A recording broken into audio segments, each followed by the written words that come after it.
Hiyo ni mtaani.com, mtazamaji wa mlimani.com uliko kiangalia hapo, tukipita katika mitaa mbalimbali kujua wana mazungumzo gani, wana maoni gani wananchi kuhusiana kile ambacho tunakizungumzia hapa. Tunazungumzia mitandao ya kijamii, Facebook, Instagram, WhatsApp, lakini Twitter, kuna Snapchat siku hizi, kuna blogs, tunaangalia yote ambayo yamejiri huko.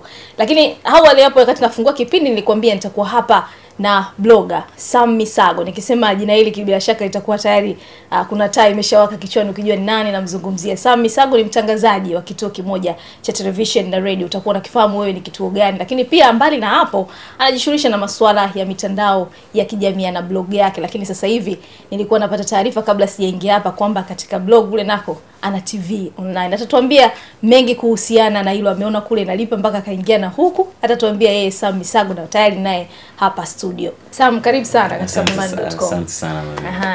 Wewe ni mtangazaji na tumezoea hivyo, lakini sasa hivi pia naona tukizungumzia recent naona umetoa wimbo na unajua mimi ni mtu mwenye mambo mengi, unaona na talents kibao yani.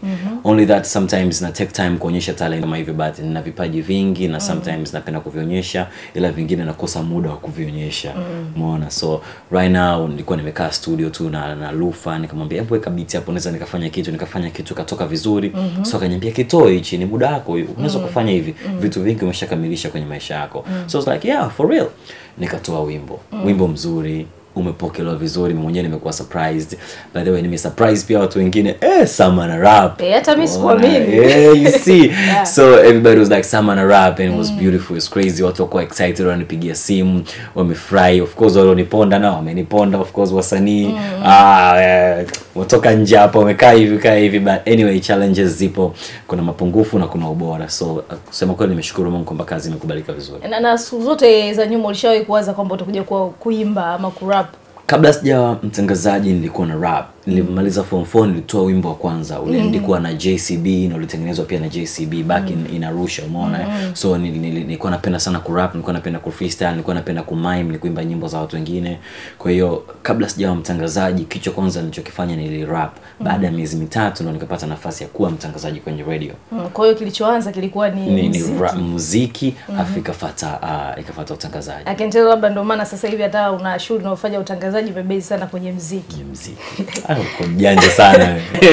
Sasa tukizungumzia kwenye huo muziki nibaki hapo. Nilikuwa nikipitia Instagram yako, Instagram account yako kidogo, nikawa naona wengine wana comment kidogo, comment zao naona kama zinakuponda hivi kwamba hujafanya vizuri na nini. Ile ukiona unajisikiaje?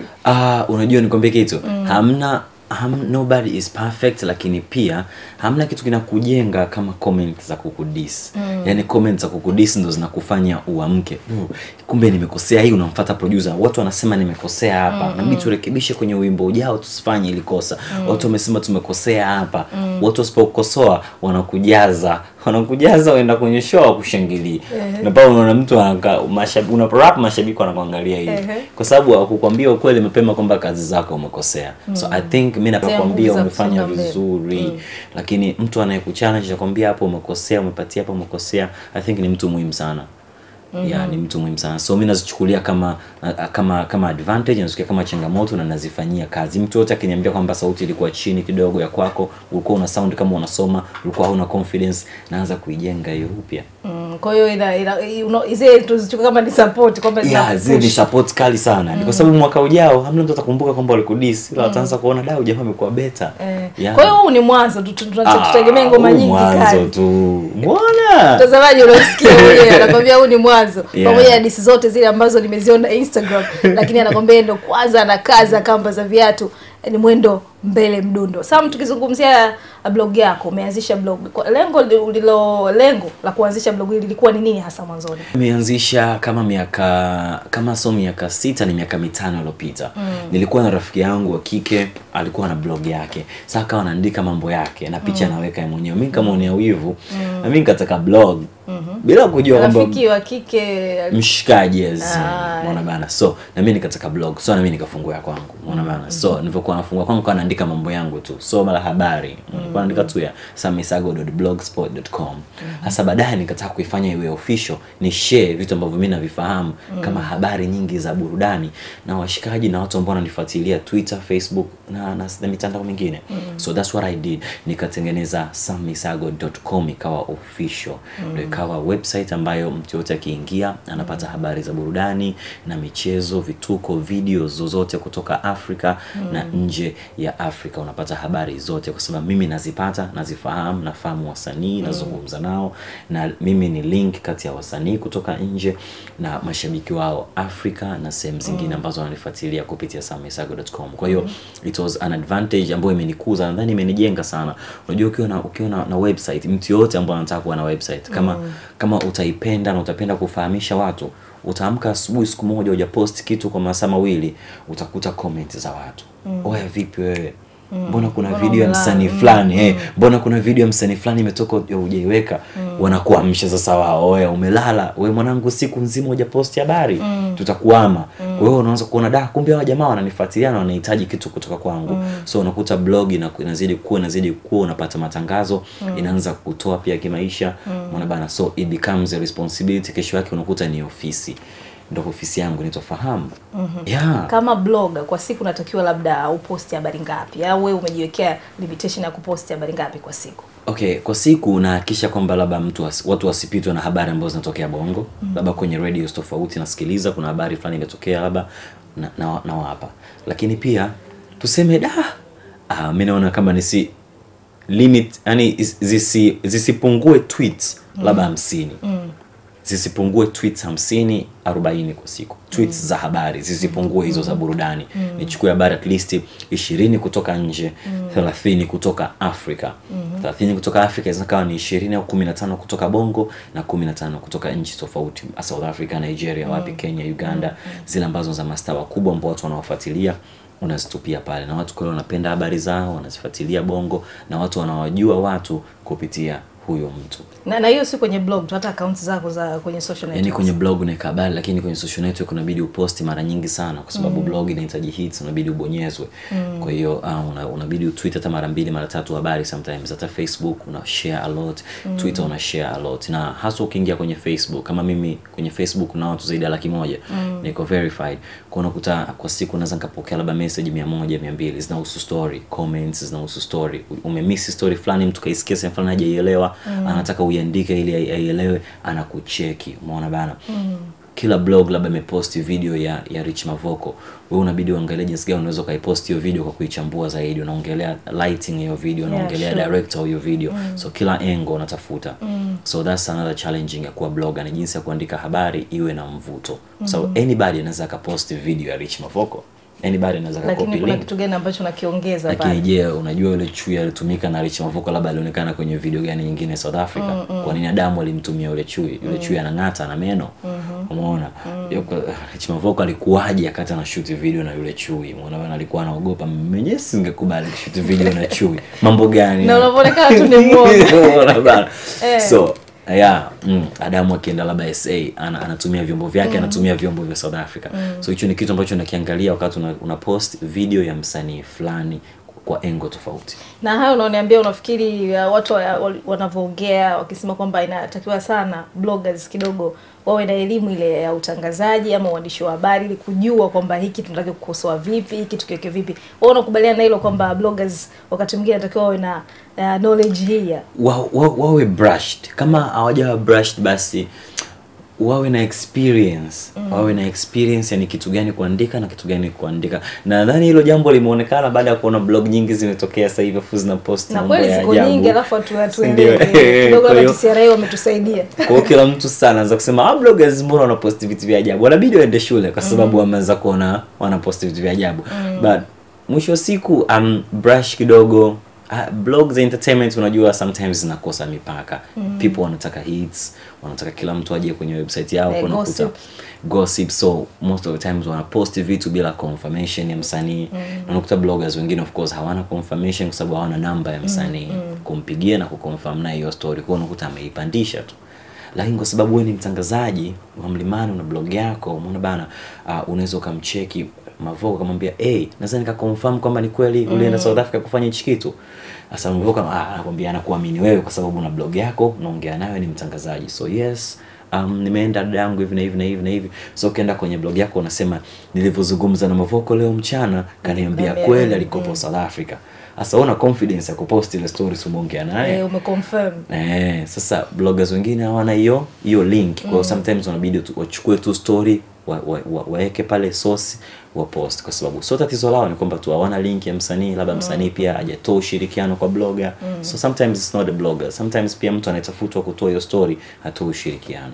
Mtazamaji wa Mlimani.com, nikukumbushe tu huyu ambaye niko naye hapa studio leo katika interview.com ni Sam Misago, tukizungumzia kuhusiana na blog yake. Ni blogger lakini pia ni mtumiaji mzuri sana wa mitandao ya kijamii, akizungumza masuala tofauti tofauti katika mitandao ya kijamii. Mimi nimemtafuta nikaona vitu tofauti tofauti, lakini pia wewe unaweza kumtafuta moja kwa moja ukajifunza ukachukua kitu kutoka kwake. Sam, tumezungumzia kuhusiana na blog wengine wanakuwa kidogo vitu hivi hawavijui, kwa hiyo wanapenda kufungua blog, kwa hiyo wanakuwa wanaandika. Kuna hii unakuta mtu blogger mwingine kachukua kazi kutoka kwako, yani kachukua story kwako akaiweka kwake. Hiyo unaichukuliaje, ni free au lazima akukonsult? I see. Ukisema lazima ni consult watakwambia kwa hiyo labda unavochukua story kutoka TMZ ya Marekani wago una consult na consult kusema. So sometimes unaona pale chini kwenye blog napoandika story kuhusu Justin Bieber na niitoa TMZ, sasa nikatupia pale juu kwa mujibu wa TMZ kuwapa credit, sasa nikaandika pale source TMZ ili mtu asinicheki umetoa wapi story, nitaambia angalia pale chini kuna source TMZ. Hivyo kwa hiyo wao wangeweza kufanya hivyo, source sammisago.com. Hizo tuzioni sana. Kuna wengine hawajui kwamba unatakiwa wafanye hivyo. Na kuna bloggers wengine ambao hawasemi tumekopiwa. Kama mimi kusema kweli, mtu akinikopi huwa sisemi. Naonaga sometimes hii story headline paka picha kila kitu amekopi na kila kitu, paka sometimes jina lako umeliandika pale. Nilivyozungumza naye kupitia Sammisago, labda Fahamu TV hivi lipo vile vile kwa sababu amekopi na kupaste.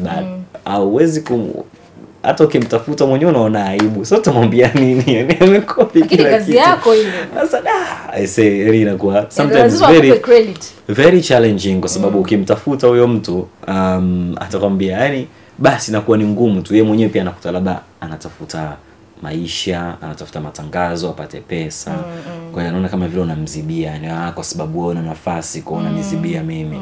Kwa sometimes tunaona kama vile sisi tunawatengenezea njia wao wapite kirahisi. It's all good, only that ingekuwa blogging imekuwa so serious Bongo, wangekuwa wanaelewa hayo mambo, kwa sababu naona nje wanafanya hivyo. Nje ukichukua story kutoka kwa mtu unaandika, lakini unaandika kwa sababu unaogopa msanii asikusuu.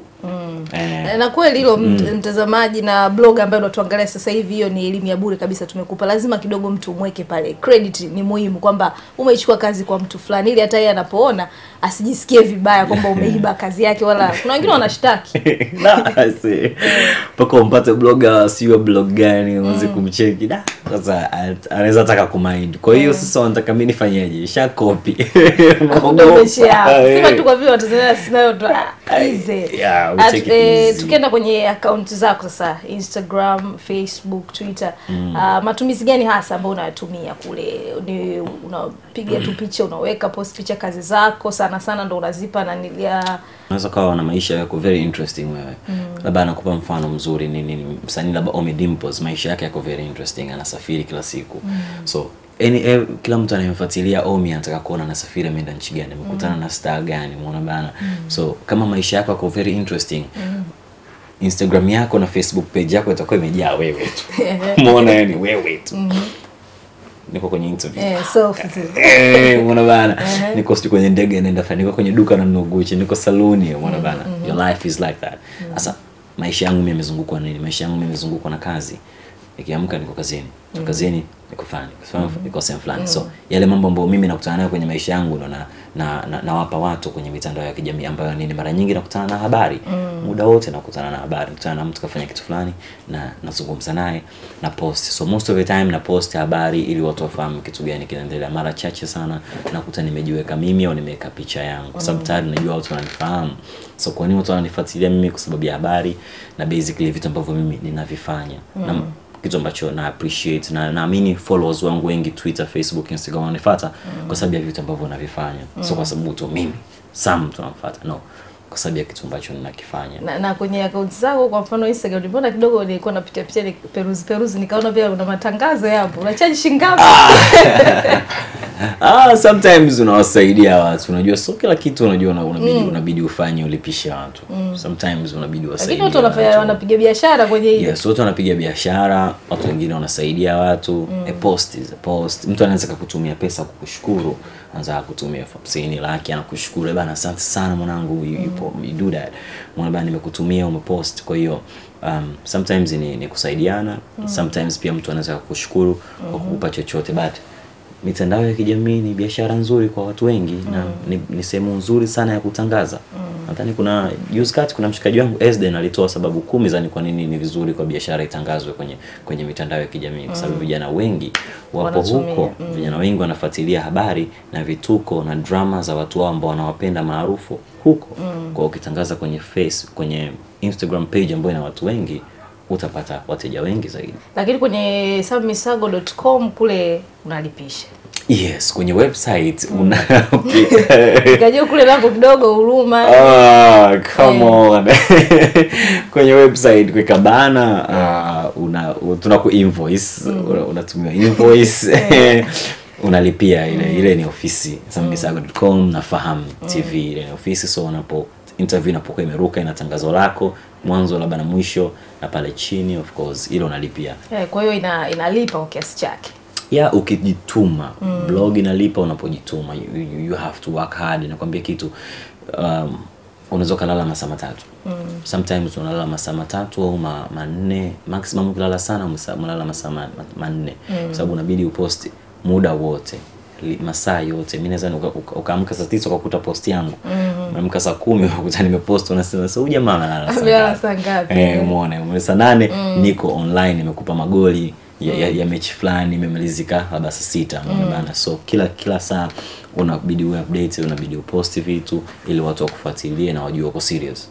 Na kuna blogger wengine ambao tuliwahi kuzungumza nao, wenyewe wanasema kwamba wakati mwingine inabidi ajiri watu 2 3 wa kumsaidia kazi hiyo. Wewe kwako vipi? Kuna watu umeajiri wanachukua mshahara kutoka kwako ama? Mimi na msaidizi mmoja. Msaidizi mmoja tu ambaye ndo anaweza ananisaidia. Sina ofisi kubwa, umeona bana, na msaidizi mmoja. Anakuwa anafuatilia interviews nini, kati mimi labda niko kazini muda mwingine, yeye anafanya interviews, yeye anapandisha story ili watu wasipitwe na keep updated. Unajua ukitaka kupiga hatua ya kwanza ya pili ya tatu, sometimes lazima umshike mtu mwingine mkono uende naye. Ukaenda mwenyewe, umeona bana, unaweza ukaanguka ile kikuzidi unaanguka. So kwa sababu nina kazi, kuna msaidizi mmoja, sina maripota kibao mmoja tu na anakusaidia kutosha. Maana yes, kuna watu wengi sana wako kwenye timu, wanaweza ukawa wanasaka ajira kwa wanatolea macho. So tukizungumzia pia kwenye hilo, ulianza na hii sammisago.com, lakini sasa hivi tunaona pia kuna TV pale. Umeona pengine kuna opportunity gani ambazo zinakusababisha kwa online having a channel kwenye YouTube kama blogger ni muhimu sana, kwa sababu so kila interview una record na voice, sometimes interviews na record na video. So unapo record na video interview inakuwa ni exclusive, watu wanataka kuiona, wanaiona kupitia nini? Kupitia channel yako. So channel, kwa sababu website yangu iko chini ya Fahamu, so ile ikaitwa Fahamu TV, unaona bana. Lakini pia kila habari inayokwenda kwenye Twitter, Facebook, kila mahali inaenda na #Fahamu, kwa sababu ndio media inaitwa hivyo, website iko chini ya Fahamu. Kwa hiyo ikawa tu ni channel ya Fahamu TV ambayo ni interview zote za audio na video zinakwenda pale. Which is also ni nzuri, ukikatangaza unalipia. Bora umenikumbusha mara kidogo nataka kusema tulete tangazo huko vipi kama kawaida. Kabla sijamaliza interview labda nikuulize swali moja mimi. Mimi na maswali mengi. Tangazaji leo kapatikana. What's your favorite what's your favorite social media? Unapenda social media ipi sana? Mimi. Kwa upande wangu mimi napenda Twitter. Kwa nini? Kwa nini? Napenda Twitter kwa sababu ndo natumia muda mrefu, alafu naona kuna mawazo mengi sana kule, watu wanaumiza sana kichwa. Kwa upande wangu mimi naona hivyo. Lakini mitandao yote nipo Twitter, nipo Facebook, nipo Instagram. Nikurudishie swali. Mimi na kusema kweli kwa sasa bado mimi ni chizi Facebook, yani mimi ni chizi Facebook sana. Napenda mitandao yote, naitumia vizuri sana mitandao yote. Lakini kama ni kutumia masaa 6 kwenye mitandao, nitatumia nitatumia matatu. Nitatumia matatu Facebook. Tumia mawili Instagram na moja Twitter. Kwa umeweka kabisa na muda. Labda nikisema hivyo, nikisema niipe asilimia. Kwamba itakuwa ndio hivyo. Na hiyo unayosema sasa ambayo mimi pia nimeisema hapa kwamba tunaichukulia kwamba Facebook labda ni sasa hivi ndio watu wanasema kukula watoto wa shule na wamekuwa wengi. Tukija Twitter ni wale watu ambao wana mawazo sana. Tukienda Jamii Forum ndio kule ambako watu wanafikiria mbali zaidi. Lakini tukija Instagram naambia kwamba ni watu wasanii Bongo Movie wanapenda kuuza sura, wengi wako Instagram. Wewe hii unaiwekaje hapo kabla tujamaliza interview? I say.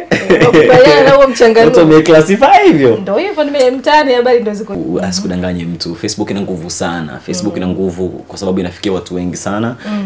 Watu wengi wanaweza wakashare. Umeona bana? Kama unajua advantage ya Facebook ni kwamba watu wengi unapopost ile post yako una marafiki 5,000, marafiki 100 wanaweza wakabonyeza share. Wakibonyeza marafiki zao 5,000 ambao wako 100 wanaona you post. Umeshaelewa? So hapo ni marafiki 1,000 wameshare na marafiki zao 5,000. So piga mahesabu 1,000 mara 5,000 ni watu wangapi watakuwa wameona post yako. So Facebook is very powerful. Sasa angalia Instagram, unapoposti kitu labda una watu 200,000 na ukapata likes 3,000. So umeangalia watu 3,000, ukapata likes 3,000, ukapata comments 100. Yes, kwa hiyo labda wale kuangalia hapo ni watu 5,000 na wale comment ni watu 1,000, so ni 5,100. Lakini Facebook it's crazy, yani Facebook it's so huge. So I think Facebook ni mtandao wa kila mtu. Kila mtu Facebook yupo yao. Kila mtu Facebook yupo. Labda uniambie Instagram, na labda kuna watu wanakimbia Instagram kwa sababu ya picha nyingi na drama nyingi. Hiyo inategemea na mtu ambaye unamfollow. Inategemea na mtu ambaye unamfollow. Unaweza kuchagua page fulani uzifollow kwa sababu zina habari zaidi. Ukinifollow mimi of course utakutana na drama zaidi za wasanii ambazo unawapenda. Unaona bana? Yes, muziki na vitu vingine kama hivyo. So Twitter unachosema ni kweli. Twitter watu wengi hapa Tanzania wamekuwa wakitupia point ambazo wanafikiria sana nini, yani unaweza kaenda pale ukaandika kitu fulani hivi wakakuangukia vipi, unakuja huku unaandika mambo ya Facebook kitu kama hicho, unakutanaga na comments kama hizo. Mimi na hilo. So Twitter you are right, but mitandao yote ina kila aina ya mtu, ni jinsi tu wewe unavyoitumia huo mtandao. Asante sana, kushukuru sana Chizi Facebook kama ambavyo umejiita mwenyewe. Lakini pengine neno lako unaweza kuambia fans wako kupitia mlimani.com au wale wote watumiaji wa mitandao ya kijamii. Kwanza thank you guys for having me. Asante sana kuniita kwenye interview. Unaona another thing is mitandao ya kijamii unaweza kuitumia for negative and positive issues, but ningekusi wewe kama Mtanzania unaangalia interview, you have to use it in a positive way. Umeona bana, kuna mtu anahitaji umsaidie kumtangaza, kufanya chochote, unaweza kufanya hivyo. Like watu wanahitaji ushauri, wewe una idea fulani, unaweza kumshauri huyo mtu. Ukiandika kwenye page yako pale, huwezi kujua itamgusa mtu gani. Tupia pale mitandao ya kijamii itakusaidia pia ujifunze kutoka kwa watu tofauti. So angalia mtu unayemfuatilia, mtu unayemfollow, either kwa sababu unataka kuburudika, kucheka au kuelimika. Basi nakushukuru sana Sam Misago. Asante sana kwa kuja na kuingia mlimani.com. Hivi ndivyo tunavyofanyaga ndani ya mlimani.com. It's always Twitter @Sam Misago, of course, Instagram @Sam Misago too, and Facebook ni ile page ambayo iko verified @Sam Misago, na YouTube it's Faham TV. Na ile nyimbo yako wakumbushe ile.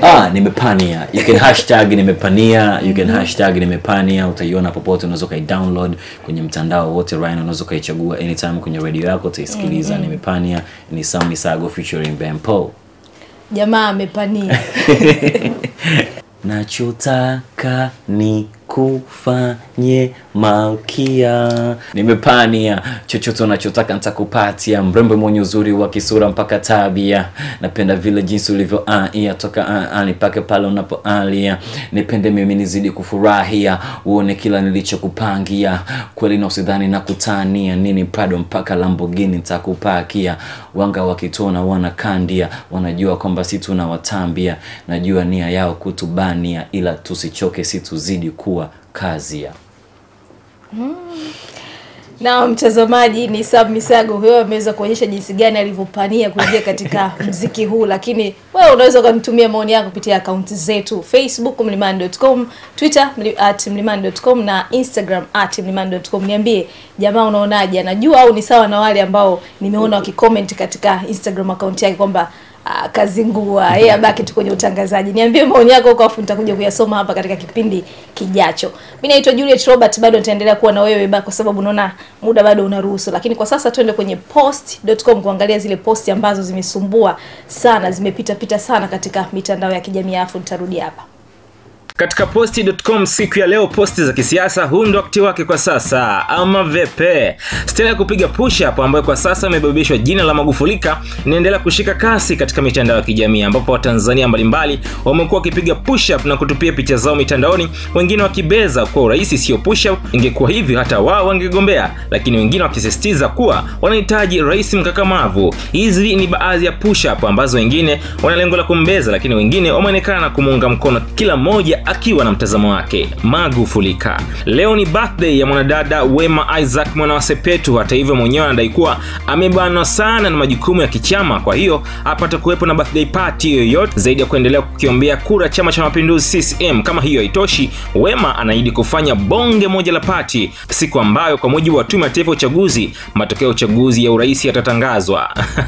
Itakuwa poa kama itaambatana ushindi wa chama chake. Picha mgombea rais ukao kupitia Chadema Edward Lowassa akiwa amembeba mtoto mdogo wa kike, huko binti huyo akifurahia, nayo imezua gumzo sana, ambapo wafuasi wa Chadema wanaukawa wanasema yupo mgombea ambaye akiwabeba watoto wanaanza kulia, na watoto ni wakilisho malaika, hivyo kama wanafurahia wanapobebwa na Lowassa basi ni jambo jema na lenye maana kubwa katika ulimwengu wa kiroho. Na wengine wamethubutu hata kutumia maneno, waacheni watoto wadogo waje kwangu, maana dash dash dash. Haya bana, na hizo ndio posti.com kwa siku ya leo.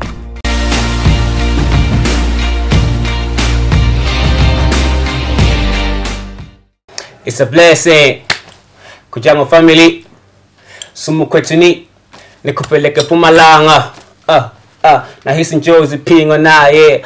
Bongo njozi pingo naye. What's up? This is KO all the way from South Africa.